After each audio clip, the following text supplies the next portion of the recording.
So, out of curiosity, Oh, do you, Mel. do you have anyone really important to you in your life? Say someone nearby with flaxing hair.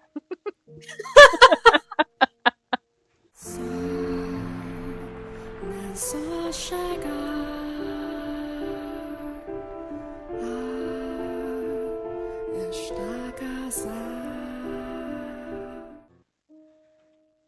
Hello, everyone, and welcome back to 4pixels. Coco and Kanetsu are here, and we are continuing the house in Fata Morgana.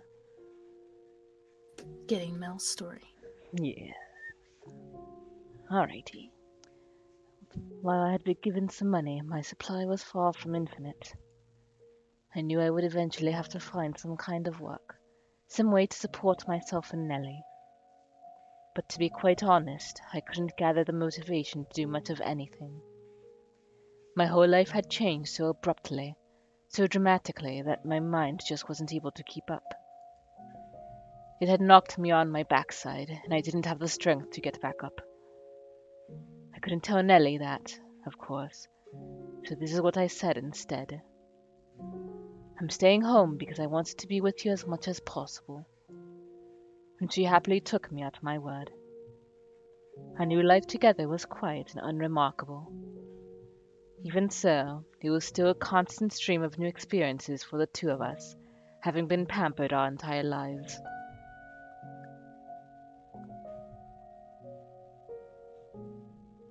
Welcome home, dear Mell. What did you buy today?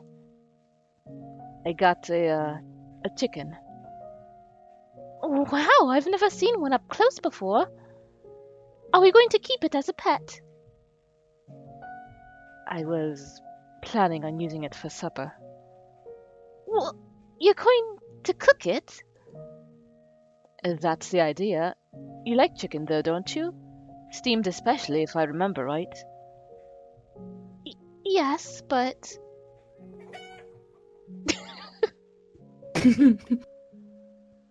it's all covered in feathers and flapping about. How are we supposed to cook it? If I remember, the guy said you have to pluck its feathers, then cut off its head and drain all the blood.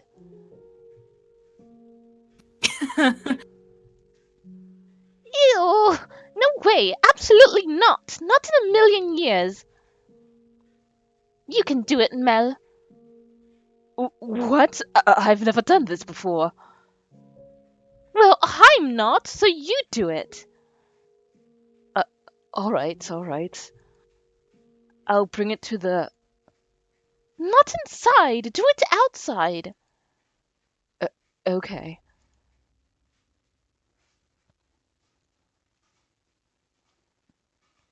I've never had to slaughter a chicken before. Always the chicken. It's always the chicken. The chefs back home always took care of it. God, I hope I don't screw this up. Right, Vap? Well, I'm not going to accomplish anything if I just sit here worrying. Just got to give it my best shot. Oh, please, please don't put up a fight. I can't watch. On the count of 3, okay? The count of 3. 1, 2, 3. Ah! Well, wait! Come back! It's gone. Rip. Oh. At first, I was just fumbling about in the dark, constantly messing up everything I tried. But in time, I started getting more comfortable with things, and I stopped pining for my old life. For the longest time, I couldn't shake the memory of the fact that I had once been a noble. I was constantly wondering how I had ended up there, why this was happening to me. Nellie had seemed to have adjusted fairly quickly, but I wasn't faring so well. I was surprised, honestly. I figured if anyone was going to have an issue with our new lifestyle, it was going to be her, not me. Back home, Nellie had tended to be, well, a bit of a princess. She was frequently harsh with the Abigails, scolding them for the smallest of things. There were times I thought she might be biting her tongue for my sake, but every time it crossed my mind she would say, "I've got you, dearest Mell. Everything's just fine." And it was those words that kept me going. Oh, dearest Mell, I just had the most wonderful idea. Would you like to hear it? Sure, what's your idea? We should get married. Ugh. You can't be serious. As serious gets. I mean, we're basically married already in everything but name. We can't do that. We're siblings. Nobody needs to know that.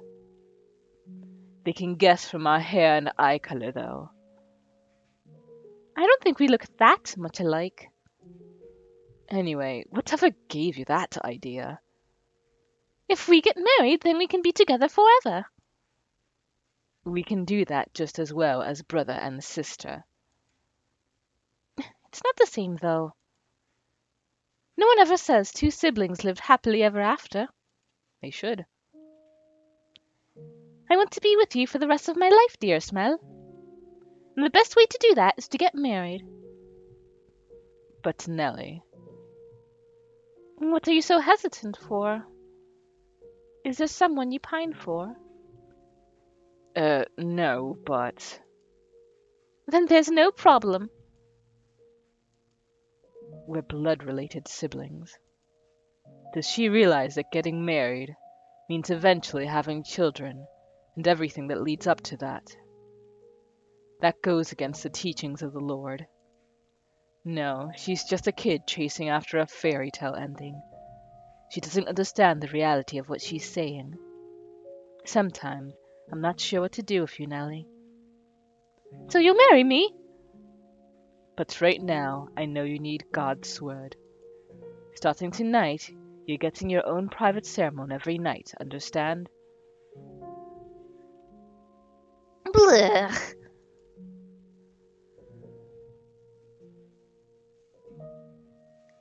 My instruction was as much for my own sake as it was for Nellie's.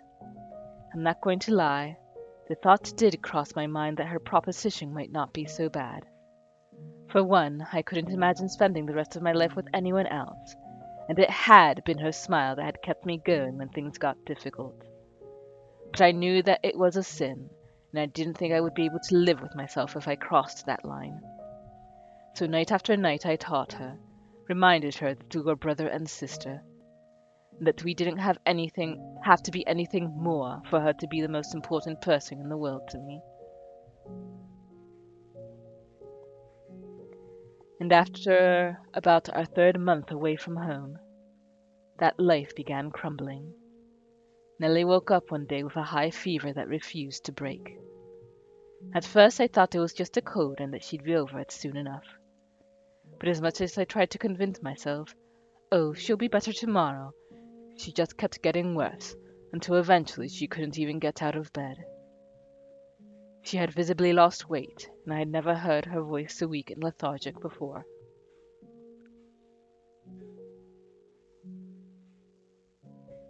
Is there anything you would like me to get you, Nellie? All I want is you to be here with me, dearest Mell. You really should eat something. I'll make something you like. How about a nice expensive chicken? The last one got away, but I won't let that happen this time. I'm not really in the mood for anything too heavy. Oh, okay. Don't you worry, Mell. I'll be better before you know it. Yeah, you will. You'll be just fine. Everything's going to be back to normal soon. Mm-hmm. Watching Nellie grow weaker every day scared the hell out of me. I desperately did not want to lose her. If I lost her, then who would be left that wanted me? Who would tell me I was worth something? Who would say nice things about me? Who would be there with me every day? Just when I started to feel optimistic about this new life. Just when I started to feel optimistic about this new life, started to feel comfortable in it, it was looking like it might fall apart again. I searched everywhere for some medicine that could cure her. Healthy foods, fruits and vegetables with supposed medicinal properties, anything I could get my hands on. I prayed, and Nellie, you were overjoyed. You were thrilled I would go to such lengths for you. But the reality is, I was really doing it for myself.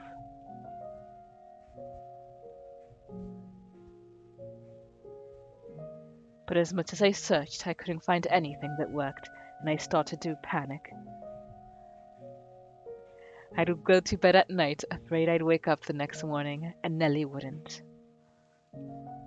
I was already grasping at straws, and I was ready to try anything that had even the slightest chance of curing her.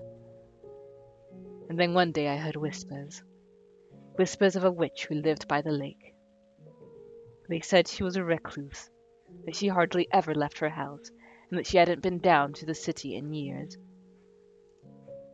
They told me that she might have some medicinal herbs that could help, so I rushed down to the lake to see her.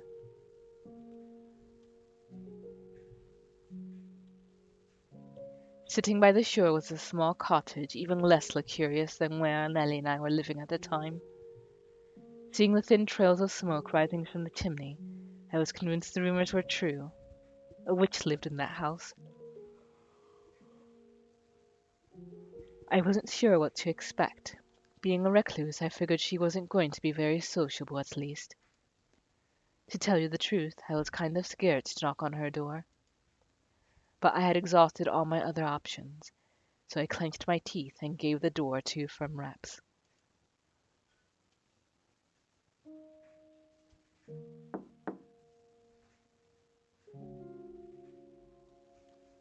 Want to take over, Morgana?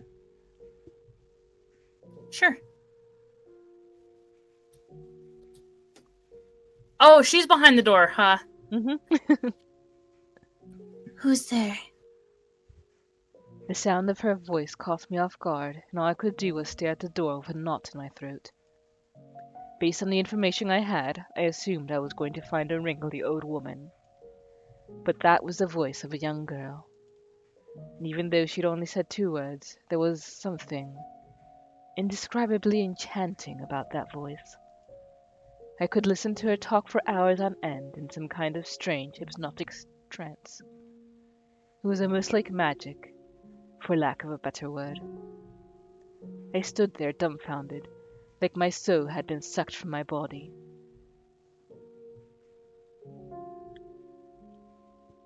Who's there? She repeated a question which brought me back to reality. Though I still had to fight to maintain my wits enough to respond coherently. My sister is falling very ill, and she desperately needs medicine. I was told that the person who lives here is a skilled herbalist. Could I please get something to treat her? What are her symptoms? She's got an extremely high fever that won't come down. She has no appetite. She's only drinking water, and she can't get out of bed. We're going to want to lower her fever first. After that, get her on a nutritious diet. I'm going to give you 2 medications. Give her the first while her fever's high, and the second after it's come down. Thank you very much. Her voice wasn't bright and energetic like Nellie's. It was more restrained, somber and quiet, yet simultaneously clear and sharp. The sound tickled my curiosity. I wanted to know what she looked like. I wanted to know what kind of girl stood on the other side of that door. With a voice that pretty, she must be equally lovely, I thought. And I had to see it for myself. And my wish didn't fall on deaf ears. When she opened the door to hand me the herbal medicine and take my money, her head peeked out between the crack ever so slightly. So Mel fell in love from her voice. Mate, I wish I would tell you everything. I said I would tell you everything, exactly as it happened, so I'm going to be perfectly honest with you. It was unsettling. It was nothing like I had imagined from her voice. Her skin had, I guess, falling off or something. You could see the raw, red flesh beneath. To say it was hard to look at would be an understatement. Most of her face was covered by a black hood, so all I could see was her mouth and chin, but even that much was harrowing. But the last thing I wanted to do was look away. For all I knew, that was why she had become a recluse. And I couldn't let myself hurt her, so I suppressed my own disgust and put on my best smile. People often tell me I have a very pleasant, amiable smile. So I figured I could use that to prevent her from picking up on what was actually going through my head. And when she saw my face, a look of surprise seemed to cross hers. The witch's herbs did indeed seem to help some. Going to visit her was better than talking to any of the local doctors. Nonetheless, Nellie hadn't been cured. She was only feeling a little bit better. So I kept paying the witch visits, kept purchasing more herbs from her. And every time I went to that cottage and heard her sweet voice, I imagined how much sweeter it would sound without a door obstructing it. Even knowing what she looked like didn't stop the curiosity from growing within me. From what I had gathered talking to her, there wasn't much of an age difference between us either. She was 16 and I was 17. And I'm sure you know how it is. When you meet someone around your age, you feel a sort of sense of kinship. This girl I had originally believed to be some kind of otherworldly witch was starting to feel like a regular person like me. Through our conversations, I managed to learn her name, as well as the fact that she had come from a faraway country. We were both a long way from home. Thinking she might open up even more to someone who had been through a similar experience, I decided to try inviting her to go on a walk with me. It's not healthy to stay holed up all the time. You've got this beautiful lake right here. What do you say we take a little walk around the shoreline? To my surprise, she accepted.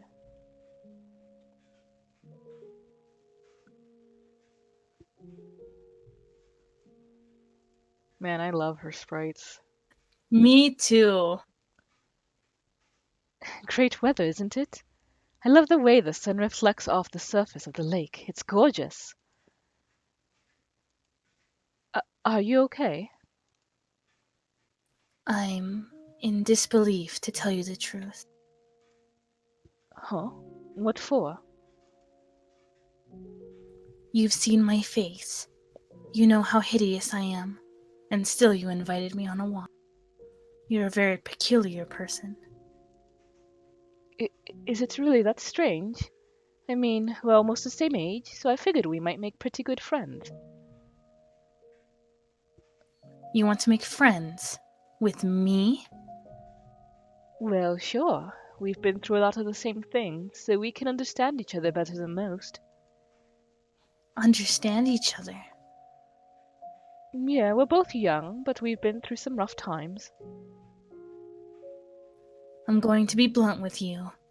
You have not been through anything like I have. What? No. If you had experienced the things I have, you wouldn't be smiling right now.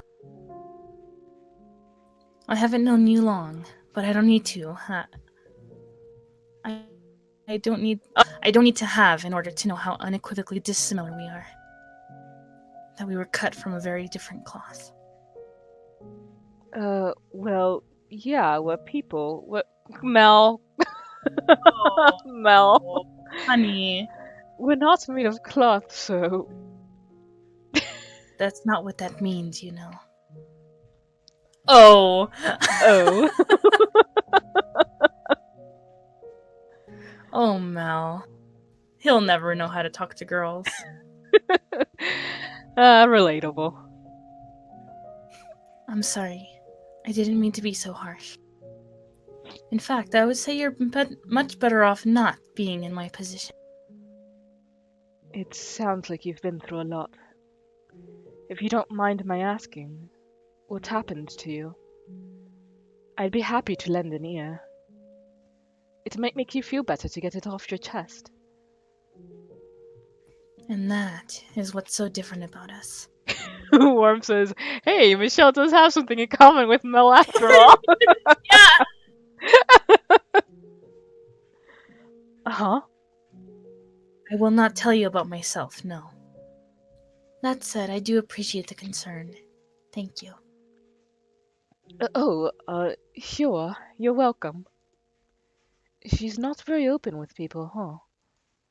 Though I guess that's only to be expected. She hasn't spent much time around other people looking the way she does. I wonder if there's anything I can do for her. At least get her to show a little bit of emotion. Say, if it's not too much to ask, you think we could maybe do this again sometime? Don't expect me to lower my prices. I'm not trying to squeeze a better deal out of you. I just want to get to know you better. Nothing more to it, no ulterior motives, promise. Did you forget I've already said I won't be telling you about myself? Alright then, it doesn't have to be about you. We can talk about anything, whatever you want. Do you have a favorite food? Any hobbies? Nothing in particular. Well, that was a fruitful conversation. Okay, crap. I have no interest or taste worth mentioning, so if you want to talk, I suppose that leaves you to be the subject.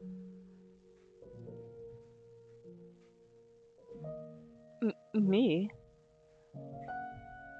Tell me about yourself. My life's not all that exciting. Anything I had to tell you would probably just bore you. I'm not looking for excitement.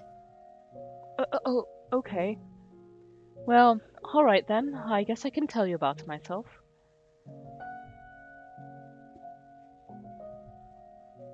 And so I did. I told her about my family situation, and I told her about Nellie, and that was pretty much all I had to talk about. For the most part, she hardly even reacted to anything I said, so it was difficult to tell if she was listening or not. But she would urge me to continue whenever I'd go quiet for more than a few moments, so I suppose she was listening. Every time I came to purchase more medicine, we would go on a walk around the lake together. A single loop around the shoreline didn't give us much time to talk, but my attempts to reduce our walking pace or stop to extend our time together were flatly ignored. And she refused to go around more than once, claiming it would disturb her daily rhythm. That said, she never refused an invitation either, so I don't think she particularly disliked me. Yet, anyway.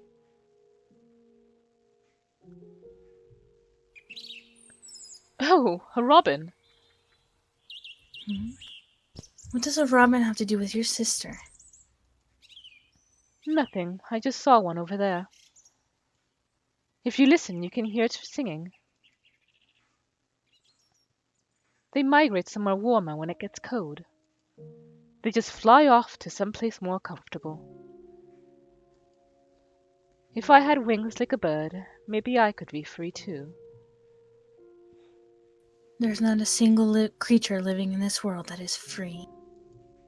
Ooh, Birds regularly get shot down by hunters or preyed on by larger birds. The idea that they were free is nothing more than man's short-sighted delusion. sorry, I guess. No, I should be apologizing. I wasn't trying to attack you. I simply lack the ability to properly empathize with others. I do not understand people. So please, if I say anything that upsets you or makes you uncomfortable, don't assume that was my intention. Sure. Maybe you're hiding it, or maybe you just don't know it yet. But I think you've got more empathy than you're letting on. Surely you can't say nothing affects you at all. You are human. So you don't have to be so closed off. I might not be able to do much for you, but I do want to get to know you better. I want to understand you. So if you ever feel like talking about yourself, you know that you've got an eager pair of ears here. Okay? If there were ever someone who could understand me, who could empathize with me, they would not be here. What do you mean? That you would need to be far removed from any idea of humanity to have a chance at understanding me. Maybe that's why she got so attached to Michelle. Yeah. Since she kind of considers him divine, since she regarded him being intersex as androgen and thus closer to God.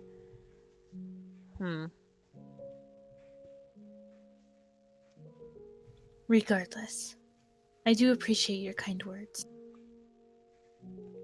Sure. And then, I mean, that and the whole them both being put through horrible shit. Yeah. Or like people treating them like they're not people. So, out of curiosity, Oh, do you, Mel. do you have anyone really important to you in your life? You know, say someone nearby with flaxing hair.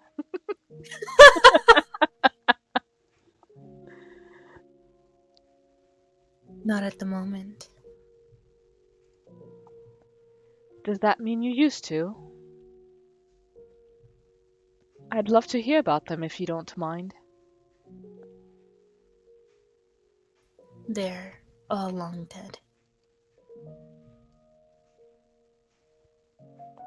4 years ago, something unpleasant occurred. And as a result of that, I was forced to part ways with the people who taught me that humans have the capability for kindness. Oh, I'm sorry.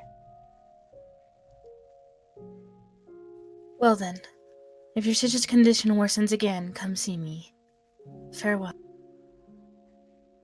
Hey, maybe we could walk a little slower next time, so we have more time to talk. I want to get to know you better.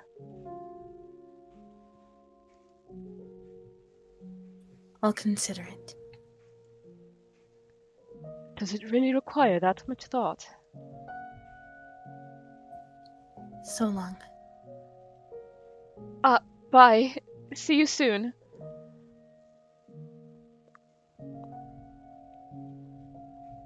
Things continued on like that for a while. Nellie bounced back and forth between getting better and getting worse. Emotionally, I followed not far behind, getting very little in the way of peace of mind. Having to spend so much time worrying over and looking after Nellie was starting to wear me out, even though I knew good and well she had it much worse than me. I wanted to be done with it all. I wanted it to be free. I wanted her to get better as soon as possible, so I could stop agonizing over her. So at some point, I started wishing for a miracle. I didn't care if it came from God, an angel, or something less holy. I just wanted someone to cure Nellie and take the weight off my shoulders. And during one of our walks, I let that slip. I'll take anything at this point to make her better. I'll even take a miracle if I can get one. I assumed she would, as she had a tendency to say that, say that people who believed in miracles were delusional. She was, in my mind, very much a realist, which is why her response surprised me so much.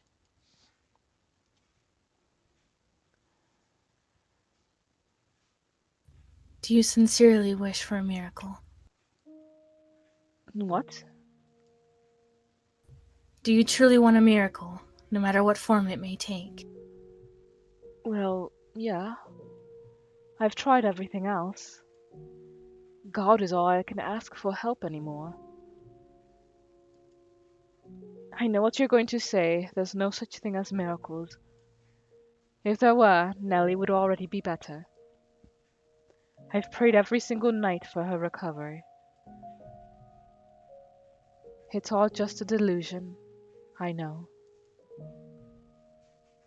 Miracles do exist. What? If you have faith, and you sincerely wish for her to be healed, you will be granted your miracle. What are you talking about, Morgana?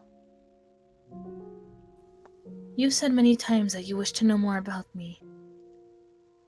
Yeah, I have.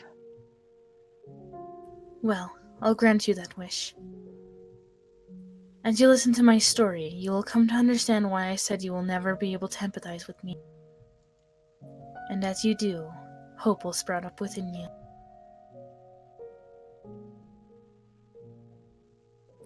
Here in my lakeside cottage, I am known as a witch, but I did not used to be called such. No? I am the daughter of God.